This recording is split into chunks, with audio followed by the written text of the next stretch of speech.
First of all, I would like to thank Dave Schindler for his gracious invitation to participate in this conference, and for the honor of being able to commemorate with you all the publication of Homo Abyssus. For two obvious reasons, this is a major accomplishment.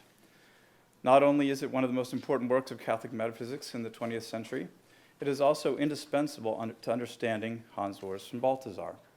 Indeed, I would suggest that just as Balthasar's theology cannot be understood apart from Shivara's Analogia Antis, which informs it from the beginning, neither can it be understood apart from Homo Abyssus, which informs it in the end. They're like the two philosophical bookends of Balthasar's theology. And the accomplishment is all the greater given the formidable nature of the work, by which I mean not only its highly demanding intellectual content, which makes translation a labor of exegesis always, but also the difficulty of his prose, replete with neologisms such as transannihilation, to name only the most obvious. Secondly, I want to thank him for the opportunity this conference gives us to engage Ulrich's thought more fully and to think harder and, God willing, more deeply about the task of Catholic metaphysics today. I say today because while many have disputed metaphysics, whether under the influence of Protestant theologies such as Barth's, or even Catholic phenomenologies like that of Marion's, my own view is that the task of metaphysics will never go away, not as long as we would continue to think about being, which, as Thomas says, is the first object of thought. In fact, I would suggest that we amend right now Kant's famous slogan from his essay on enlightenment and say not just sapere aude, dare to think, but rather, and better, sapere aude esse. Dare, that is, to think being, and through thinking being, wake up to the reality of the real Logos, who is the true light and true reason of the world. My first section is theology as the guardian of metaphysics, therefore, and you may recall the quote I'm thinking of. For the most part, and perhaps increasingly, being which is given is taken for granted. It is almost as if our fallen condition is the result of the caesura between these two phrases, being given and being taken for granted. And being can be so taken for granted, even by philosophers, that the very question of being is gradually obliterated, as Heidegger famously lamented, and as we ourselves might lament in view of the increasing reduction of philosophy to analytic philosophy, in which it is common to speak thoughtlessly and irreverently, if you don't mind me saying so, at once of God as one thing, one item, one bearer of properties among others. But theologians, for their part, cannot forget the question of being and must continue to think about it and ponder it even and precisely when philosophers have forgotten how to do so. As von Balthasar memorably put it, this is the ultimate truth, that Christians, as guardians of a metaphysics of the whole person, in an age which has forgotten both being and God, are entrusted with the weighty responsibility of leading this metaphysics of wholeness through the same fire. But metaphysics is not a ware that can be bought and sold ready-made. We must ourselves think. And we must do so all the more if Ulrich is right that grace arrives along the path of being, as Reinhard discussed earlier. My point in any event is that metaphysics is not something that Catholic theology can do without, not if, following Thomas, God is being itself, ipsum esse subsistens, not if, as Ulrich would help us to understand, picking up on the best that one can find in Heidegger, that to think the gift of being is to give thanks in return, and not if thinking being aright, which is to say Eucharistically, leads us ever more deeply into the mystery of our own being, as it is found in the being of the one who gave up his own being for us. In sum, as Thomas, Balthasar, and more recently John Paul II, who deserves a shout out here, as they all understood, metaphysics and theology go together. Indeed, in the spirit of fides et ratio, they go together hand in hand. By the same token, I take the loss of metaphysical nerve in theology to be even more disastrous than the forgetfulness of the question of being in modern philosophy. Or have we forgotten that theology is about reality, or that Christ is the manifestation and way of being, the definitive answer to the question of what it means to be? Can one, I ask, understand Christianity before being awakened to the mystery of being and to the question of our own existence? Obviously, one does not have to be a metaphysician to be a Christian, but I dare say that every Christian is implicitly a metaphysician, insofar as every Christian somehow knows that our being is from God, that God is the one in whom we live and move and have our being, and that we truly exist only to the extent that we exist in Christ, looking forward to that day when we will be like him, seeing him as he is. From such scriptures, it should be obvious that Christianity is implicitly metaphysical, even if it can be practiced without explicitly understanding it in such terms. Now, I have a sneaking suspicion that I may be preaching to the choir, and that no one would have come to this conference or ever bothered to pick up and read Homo Abyssus without a serious interest in metaphysics. Obviously, it's not vacation reading. So, without further ado, let me get on with my talk and try to say something more specific about Ulrich's work and how it ties into the task of metaphysics today. A task that involves not only removing philosophical and cultural impediments to the faith, chiefly by breaking open every immanent frame by the posing of the question of being, but also clarifying the meaning of being once it is seen in light of Christ, namely as an image of divine love. If the first aspect is proper to apologetics, the second is proper to the intellectus fidei. But both, I would like to underscore, are part of the task of metaphysics. So, part 2, modern Catholic thought and its antagonists. As my original, rather nondescript title indicates, with a forgivable misspelling of Shivara's name, I should add, not being Polish, I had to look 3 times myself. I intend to talk about Shivara, Ulrich, and modern Catholic thought. More specifically, I want to talk about the respective understandings of the real distinction, and thus of the analogia antis, and what their different readings of it might mean for the future of Catholic metaphysics. But since we are talking about modern Catholic thought, more precisely about Catholic metaphysics and modernity, which, like Catholic doctrine, always develops through challenges, we ought first to identify its principal challengers. And I think it's safe to say that the most serious challengers from the 18th to the 20th century have all been German, each being separated by about 30 years or so. I mean Kant, Hegel, Nietzsche, and Heidegger. I mention them, however, not because I have the intention or time to say much about them here, but only because of what they mean as the, so to speak, negative condition for the possibility of modern Catholic thought. Homo Abyssus, for example, as people have already said, is unintelligible apart from Hegel and Heidegger. The same could be said of Shivara's Analogia Antis, which is implicitly structured by a two-way conversation with Hegel's essentialism and the early Heidegger's existentialism. And in between Shivara and Ulrich, I hasten to add Gustav Sievert, whose understanding of Thomas is colored by and equally unintelligible apart from what it owes to Heidegger and Hegel. Indeed, so important are these background influences that what distinguishes these 3 Catholic thinkers is at some level simply how positively or negatively they view Hegel and Heidegger, respectively. Take, for example, their views of Heidegger. In 1932, Shivara was happy to credit Heidegger for helping him to clarify his understanding of finitude. But after the rise of the NS regime, he became increasingly negative and wary of him, seeing Heidegger's early philosophy as an atheistic existentialism and his later philosophy as a secularized theology. Sievert and Ulrich, by contrast, are remarkably, in my view, receptive of his influence, to the point one could argue that they rebaptize Heidegger for Catholic purposes, as Augustine did for Plato and Thomas for Aristotle. The matter is similar with regard to Hegel, whereas Shivara is more negatively disposed to Hegel, seeing him as the supreme example of thought succumbing to the original temptation. Sievert and Ulrich are more hospitable to him, being in nearly constant conversation with him and seizing upon his insights before pushing him away, as it were, at the very last minute.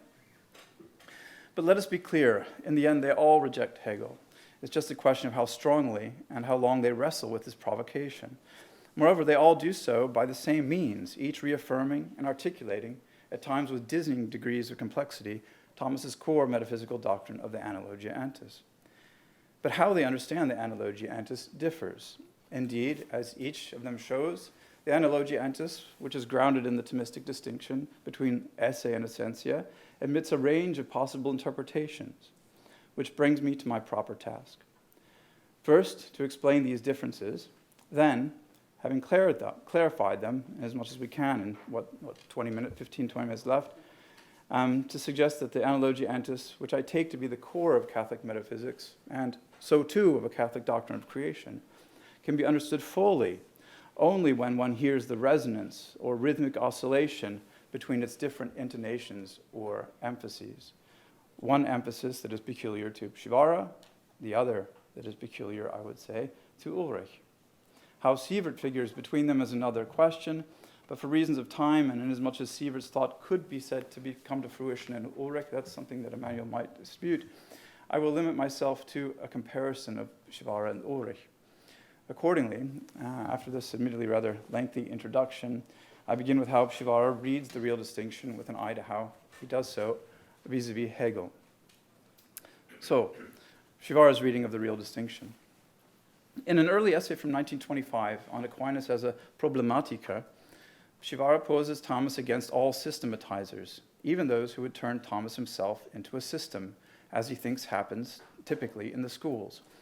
Rather, he argues that Thomas's greatness consists in that he was, at the end of the day, an aphoretic thinker who recognized the tensions animating all thought and being, not just for starters between thought and being, or between being and consciousness, but between thought and experience, idealism and realism, and therewith the tension between the Platonic form, beyond being, the ide, and the Aristotelian form, in being, the morphe.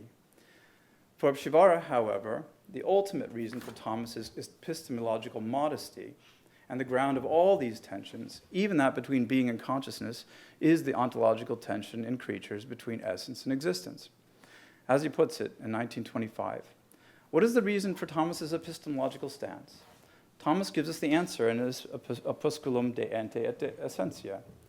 With his teaching on the final creaturely tension, Spannung, it's an important word in his vocabulary, between essentia et esse. As Thomas puts it, for the creature essentia est aliquid quam esse, aliud quam esse. In other words, the content of the creature, its essence, is a limitation in something other than pure being.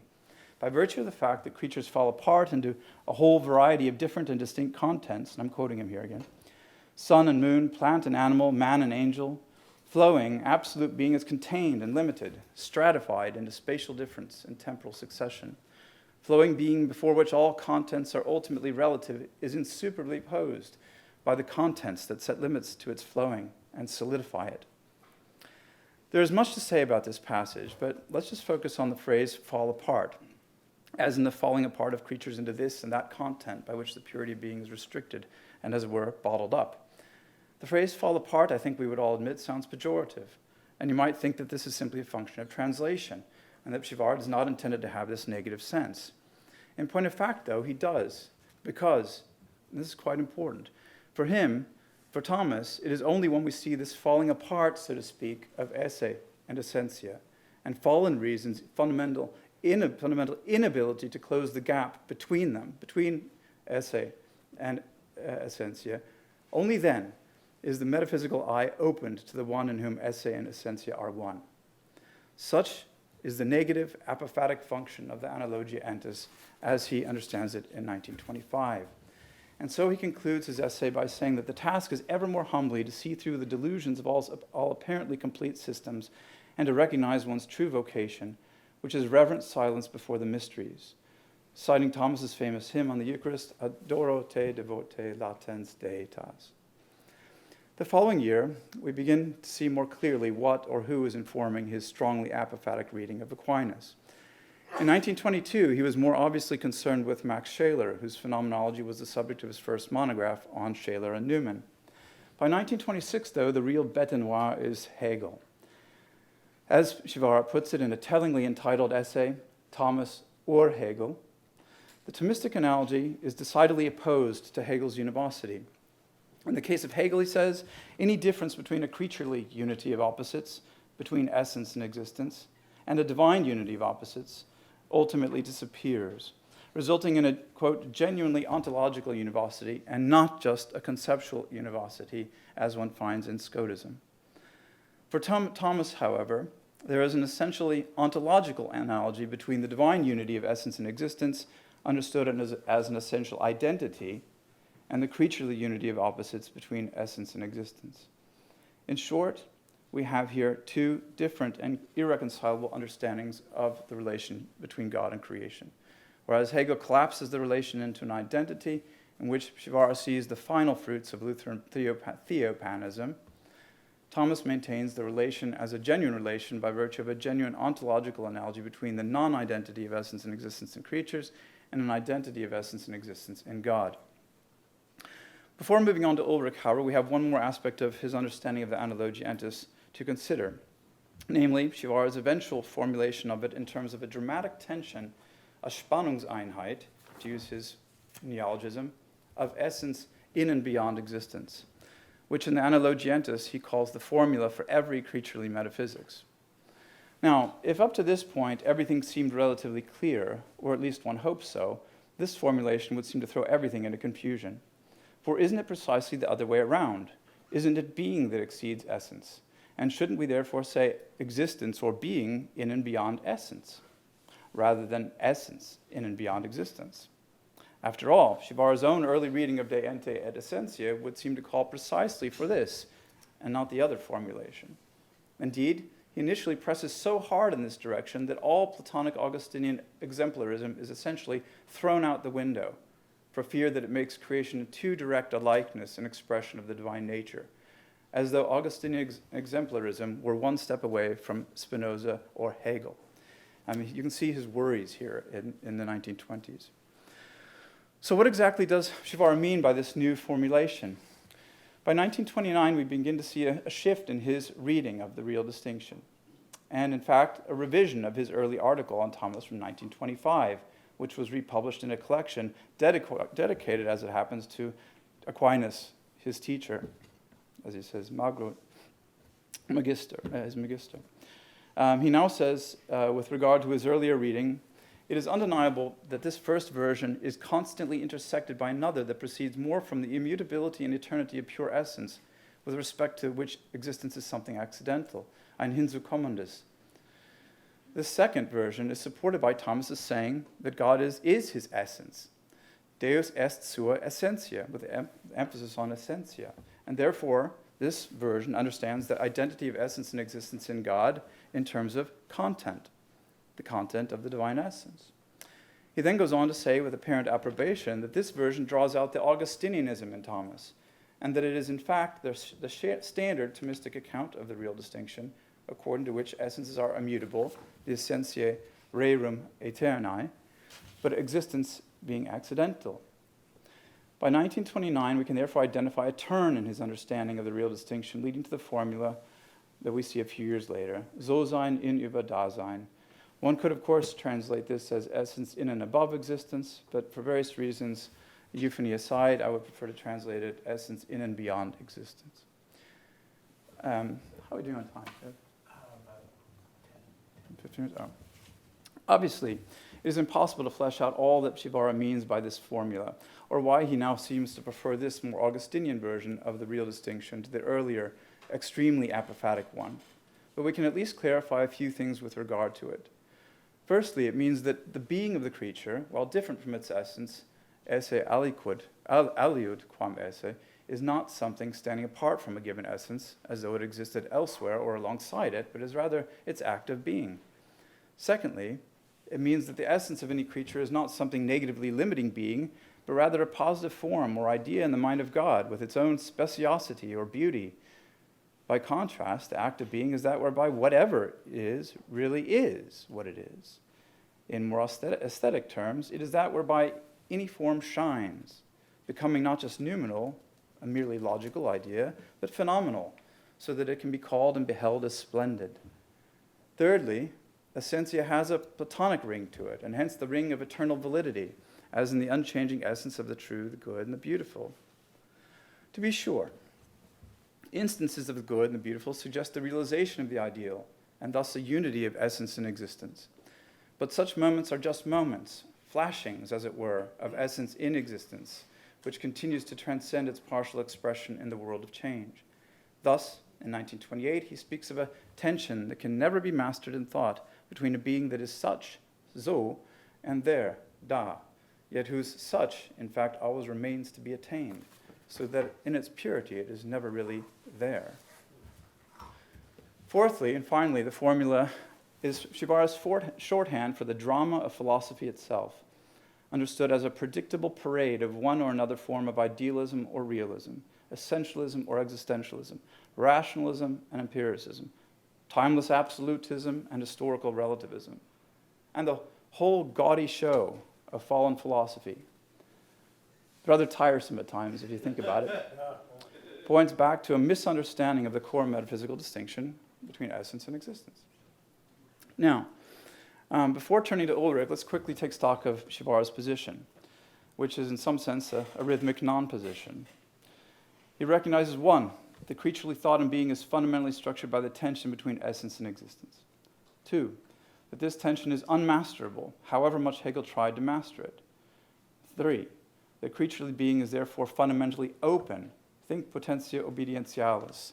Think Mary, actually. Barth once asked Shivara this, and it seems to me that you could just say Mary instead of analogientis. And you know what Shivara's reply was? That's right. That's right. And so, being fundamentally open, so the space, it's the, in Ulrich there's the closing of the gap, or essence and existence, but in Shivara he wants to almost hold it open so that there's the space for the creature to look up. It's almost as if that provides the space of its own need for God. But that's a difference we can get to flesh out a little bit later. So in any case, the relation between essence and existence, as a relation, it points upward. And so that's the ano in the analogy of being, the ano, the upwards movement. And there's Goethe in the background of that too, but I can't get into that now. But the point is that this reduces all philosophical systems and every concept to mystery, so that he can say that the conclusion of Thomistic philosophy is a reductio in mysterium. And that's really all against Hegel. Turning now to Ulrich, we find that from the time of his dissertation, he too is focused on the real distinction. And like Shivara, we could say that he too is concerned with what we might call, following Charles Taylor, the immanent frame, or the thoughtless reduction of being to univocal immanence, which is to say, in Ulrich's idiom, the inability, speculatively, to think apart the indifference of being and essence and to see the miracle of their accomplished unity in the unum of any thing. For his part, however, Ulrich is also more receptive of Hegel, and especially his insights about the nothingness of pure being and his understanding of creation as a kind of kenosis and so forth. But of course, in the end, all this reception goes only so far. With regard to Hegel, he is quick to speak of Hegel's philosophy as a horrible and absolute abyssal perversion of theology, whereby the distinction between being and beings, which should, as for Shivara, open us to God, becomes the logical means of God's mediation of himself to himself. Indeed, toward the end of Homo Abyssus, he speaks of the demonic frenzy of Hegel's pure science, that is nothing but the ecclesia that has been perverted into the absolute concept. All of which indicates that the work really is an intense wrestling with the Swabian Geist. Likewise, with regard to Heidegger, he recognized what he calls the great danger of Heidegger's thought, which does not understand being as a pouring forth from God, and so never arrives at a proper understanding of being's non-subsistence. So then, with these caveats, let's proceed with Ulrich's understanding of the real distinction and how it compares with Shivara's own. The most notable differences, I think, are the following, and they are related. First is what Ulrich makes of Thomas's statement de potentia, of which we've already heard quite a bit, about the non-subsistence of being. As he says in section 5.3b alpha, I just had to say that. The sharpness of the real distinction between being and essence results from the transcendental experience of the non-subsistence of being itself, which comes to subsistence only in the concrete finite entity as a unity of being and essence. This then leads to the other most notable difference, namely what he makes of being's movement into subsistence, die Subsistenzbewegung, which, as we now know, he understands as a kenotic movement, whereby being, so to speak, shows itself to be nothing, or more precisely, nothing but a gift. As a result, every hypostatization of being, which is to say, every fixation of being as a substance and ideality, is always already negated, cancelled out. Indeed, the very notion of being as an independent substance floating in some ideal region turns out to be nothing but a fictional remainder concept, by virtue of beings always already being given away to beings. In reality, therefore, there is no room for a Platonic conception of being hovering above beings, because being has always already emptied itself into them, allowing them to be by its self-abnegation. Indeed, to put it into dramatic terms, allowing them to live by its death. And so the title, Leben in der Einheit von Leben und Tod, and so forth. But there's more to say, because to quote Ulrich, let's go further, right? Lasst uns weitergehen, or whatever he says constantly, we have not yet said the last word regarding being's recipi, limitari, and coactari, by the essence. There is always a certain relation of the essence as such to being as such that still comes to expression in these Latin verbs. The transnihilation, the Durchnichtung of being, has not yet come forth in its originary weight. In other words, these standard Thomistic terms don't get us far enough in understanding the real distinction. But there's a lot more going on in this brief passage that should give us pause and serious cause for reflection. So if you go over, I hope you won't mind, because I think this is really good. This is for Ulrich. Okay. And I don't mean the neologism of transnihilation, but the use of the ordinary word weight, in German Gewicht. Right, so he says, the transnihilation of being has not yet come forth in its originary weight, Gewicht. It's the kind of thing that one could easily pass over and miss. But I'd like to draw attention to it here because I think it actually carries a lot of weight. No pun intended. Indeed, I would go so far as to see in it an unsuspecting key to the whole treasury of his thought. It's possible, of course, that he didn't intend it to carry this special meaning, but even if he didn't, I'd say he was inspired, because the biblical conception of glory, as we might remember from Hebrew 101, is connected to the word for weight, kavod, which in fact means both. So we have here a connection between the kenosis of being and the glory of being, or more precisely, between the kenosis of being and the weight of the glory of being. Now, why is this so important? It's important because if we grasp what Ulrich is saying, then we will never be able to think about being, or indeed experience anything at all, the same way. Everything will testify to the weight of God's glory, which fills all things, as we sing in the Gloria. More specifically, however, what Ulrich helps us to see and understand is that this glory which fills everything is a function of kenosis, the function of an overwhelming, cascading outpouring. Indeed, he helps us to see, if we can only catch a glimpse of it, that the descent of being is an outpouring analogous to the eternal flowing forth of the Son from the Father, as Thomas so wonderfully describes it in the prologue of his commentary on the sentences. From this perspective, moreover, we can finally dispense for once and for all Nietzsche's absurd caricature of Christianity as a popular form of life-denying, world-denying Platonism. The truth, as Ulrich helps us to see, is rather the opposite, that everything is full of God's presence, and in the words of Paul, the weight of his glory. But once again, all of this is a function of the kenosis of being, and being able to see the kenosis of being, which is to say, being able to see all things in Christ. Now, bearing all these things in mind, let's return to the same passage from Homo Abyssus. He goes on to say, so long as the difference between being and essence is held fast in the speculative gaze, the essence has not yet exhaustively been grasped by being and sublated, just as being and reason has not yet been submitted to the ultimate rigor of the obedience of being. In other words, we can't stop with the difference between being and essence. We can't hold being aloof from essence, as it were. Rather, we have to see it coming down. We have to see it in its kenosis. And so he says, only when being's transnihilation has been carried out to the point of the positively existing rays, that is, when the difference holds sway no longer as a difference between being and essence, but now as the difference between being and the subsisting entity, which overtakes the previous difference, only then is the ultimate rigor of being's movement of finitization made visible. To be honest, I think this is a stunning insight, and that it marks a genuine advance in Catholic metaphysics. But with this qualification, I don't think it's a step that can be made apart from faith, specifically faith in the kenotic logos and a predisposition to see being in his image. Put differently, I'm not sure one can maintain a kenotic ontology on purely philosophical grounds without the presupposition of a kenotic theology. But leaving that aside, what's at issue here is not whether Ulrich's philosophy will satisfy the philosophers who don't have faith, but whether it will satisfy those who do. So let's return, and I'm nearing my conclusion, to the comparison with Shivara. Clearly, Ulrich gives us a somewhat different parsing of the real distinction, chiefly, I would say, inasmuch as the notion of the transcendence of essence falls away. For here, following Ulrich, the essence is that which receives the gift of being, not that which is somehow beyond it, as in Shivara's formula. To be sure, both of them are still thinking in terms of the real distinction and in terms of the analogia entis, but Ulrich is speaking in a different analogical idiom, or at least, I would suggest, with a different emphasis, which is closer to the first version of the real distinction from which Shivara gradually moves away, that version, namely, for which being is received, limited, and contracted in, through, and with the essence. We might therefore begin to specify this version as the mirror image of the other, as existence or being in beyond essence.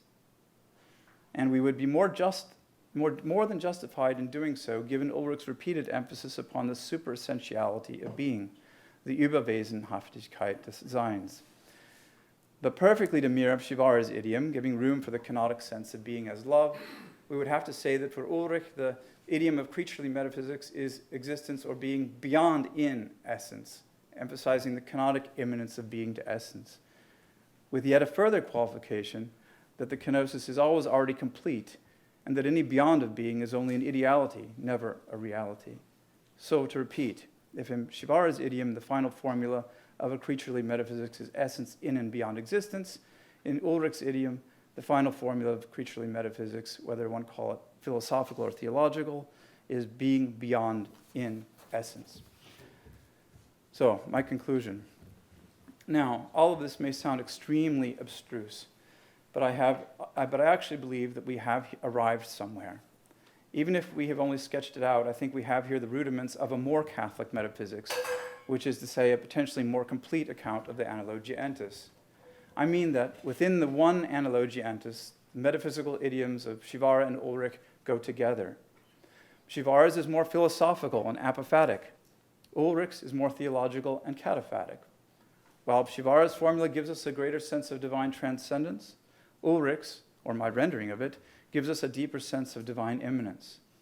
While Shivara's is more epictatic, providing the metaphysical grammar of sanctification as a journey into one's essence, for to be a creature is precisely a stretch, right, for him.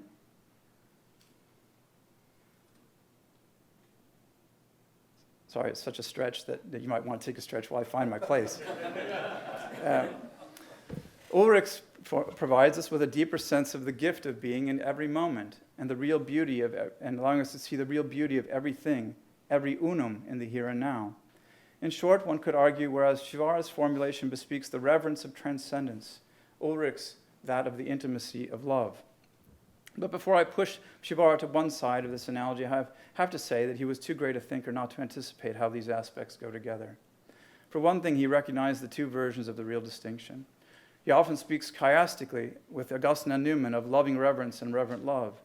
In the Analogia Entis, he even speaks of the higher analogy as an indwelling of transcendence, intersecting from above and making possible every transcending of immanence, which is to say every analogy from below. What is more, he even goes so far as to make God's greatness a function of God's kenosis. Quote, this is 1939 in Crucis Mysterium, the ever greater God is revealed precisely in his emptying himself evermore in the mystery of redemption, in being the one who ascends ever higher, der je höher aufsteigende, as the one who descends ever deeper, der je tiefer absteigende, with reference obviously to Ephesians. But he is not as daring as Ulrich as to introduce kenosis right into the real distinction, though it would have overcome his sometimes tragic reading of it. And so you could say that whereas his analogical idiom puts the stress on reverence and transcendence, Deus semper maior, Ulrich's idiom stresses the nearness of being as love. Thank you.